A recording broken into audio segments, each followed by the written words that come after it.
11 kinds of sex every couple should be having in their marriage.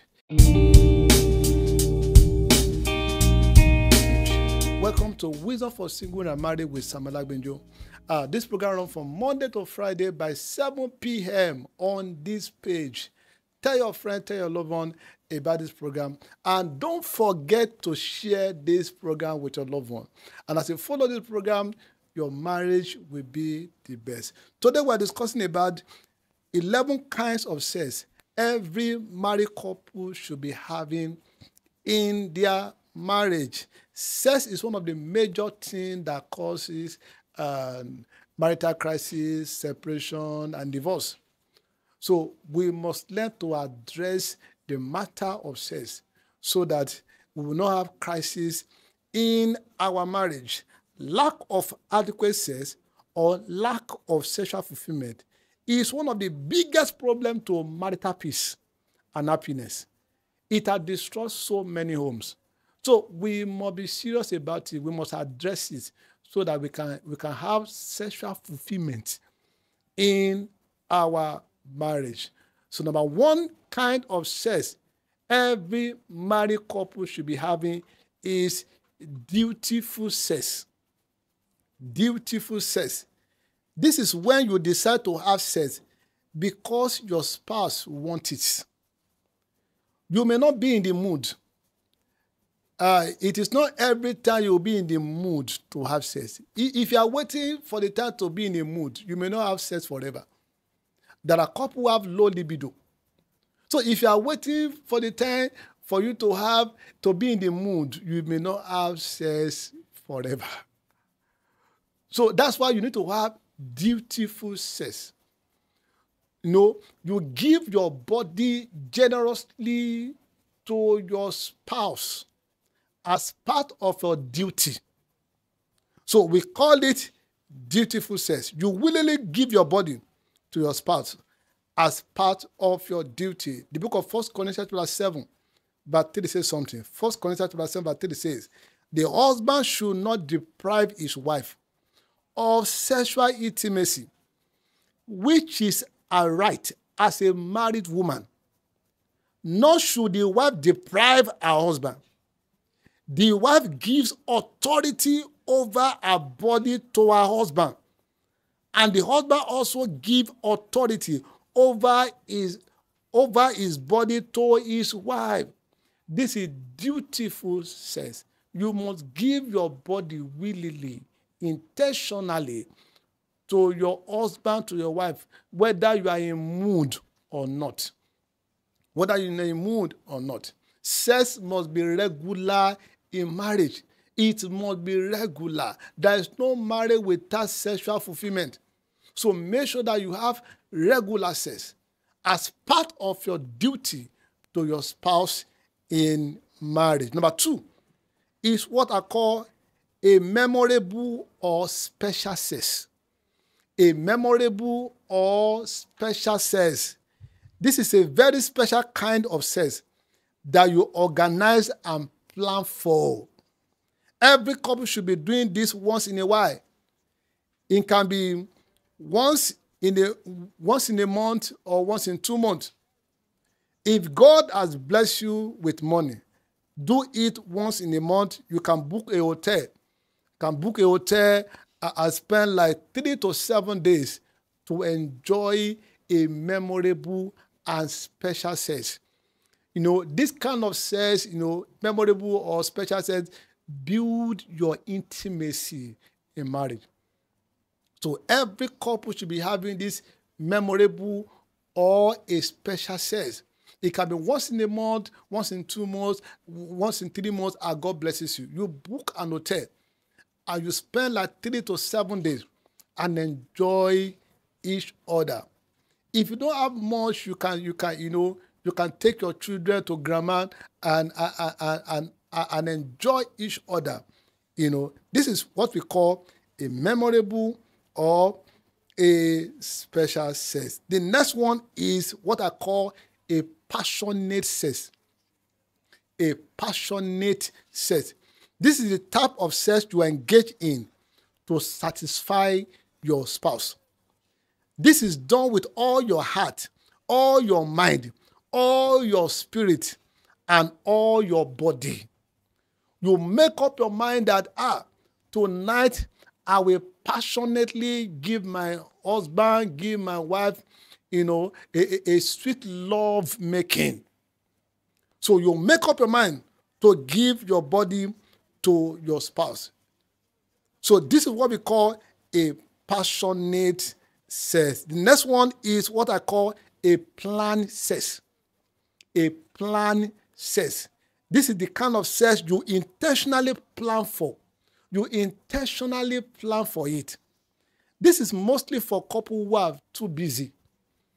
If you are too busy, you need to plan your sex life. If you don't intentionally plan your sex life, you may not have sex forever. I've counseled couples who have not been having sex who have not had sex for 6 months or 1 year. Because they are too busy for work, they travel and all that. So if you are a busy couple, you need to intentionally plan your sex life. It can be twice in a week. It can be Monday. You say you agree with your spouse that every Monday, every Wednesday, because we are too busy, we must intentionally make love. Make love.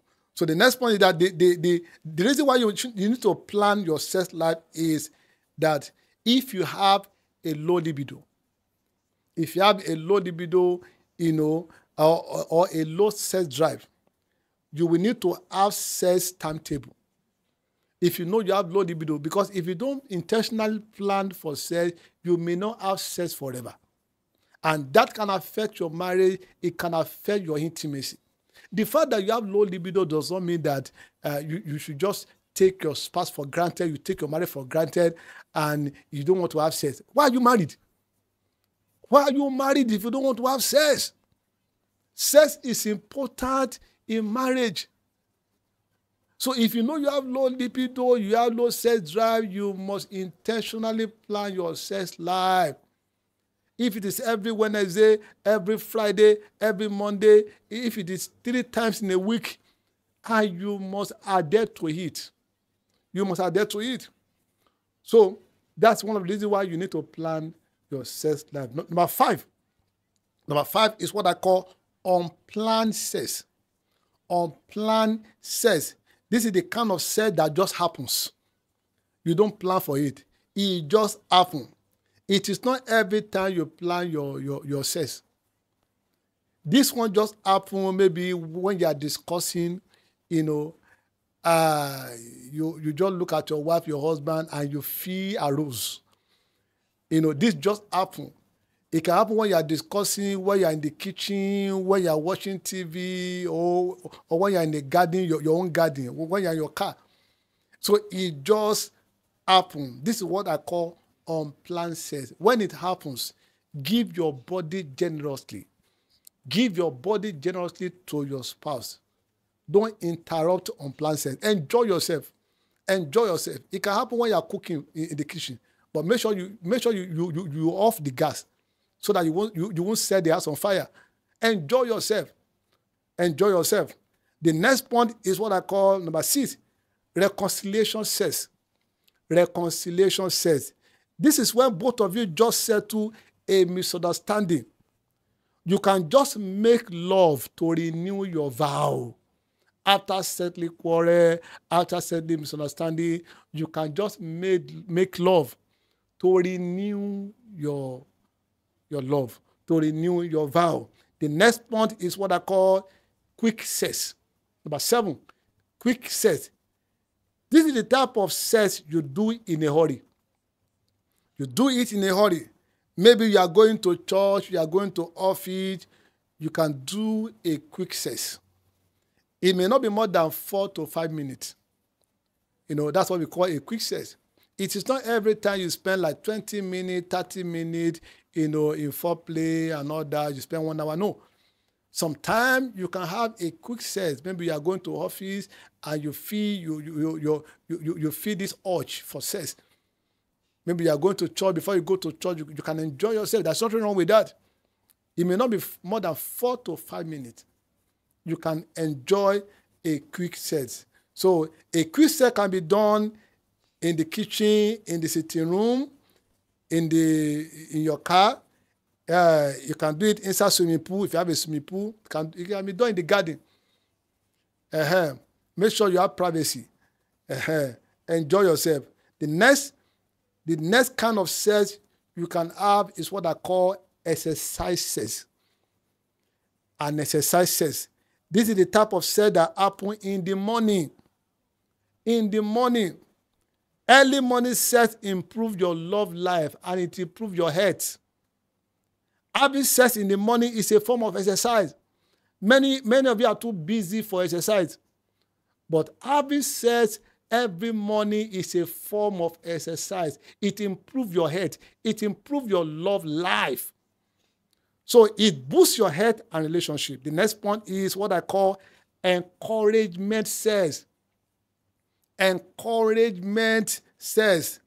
Maybe when your spouse is discouraged, going through depression, you can make love when your spouse is depressed. When you are depressed, you can make love. Sex can help you relax. It can help you reduce stress and anxiety. It can increase your happiness. So don't run away from lovemaking when you are depressed, when you are not happy. Enjoy yourself.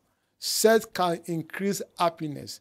It can reduce anxiety and depression according to research. So enjoy yourself. You can have sex to encourage your spouse. The next one is a reward sex. A reward sex. This is the type that you reward your spouse for achieving something unique, for achieving, something exceptional. So maybe your spouse does something wonderful, something great. You can make love, you can enjoy yourself, you can give love making, passionate love making as a reward to your spouse. You can declare an everyday love making for like 2 weeks. You tell your spouse, I want to reward you. For 2 weeks, you'll be having sex every day. Or it can be a month. Enjoy yourself. All right. The last one is what I call procreation sex. Procreation sex. This is sex you do for pregnancy. If I believe in God for a child, if you want to have pregnancy, if you want to give birth to children, this is what we call procreation sex. You make sure that you have regular sex. If you are believing God for a child, this is not the time for you to be running away from sex. Make sure that you have sex regularly. Let's stop here for today. This is strictly for married couple, not for single. Singles, you must wait until your wedding night before you have sex. Let's take this message very seriously. And if you can practice this thing intentionally, you will surely enjoy your sex life. If there's any question you want to ask concerning this message, you can send it to the comment section or call me on phone or send me a WhatsApp message. I will surely attend to you. For sponsorship and for advice, you can call the number of the screen and we will attend to you. You will not fail in marriage in Jesus' name. Your marriage shall be the best in Jesus' name. God bless you.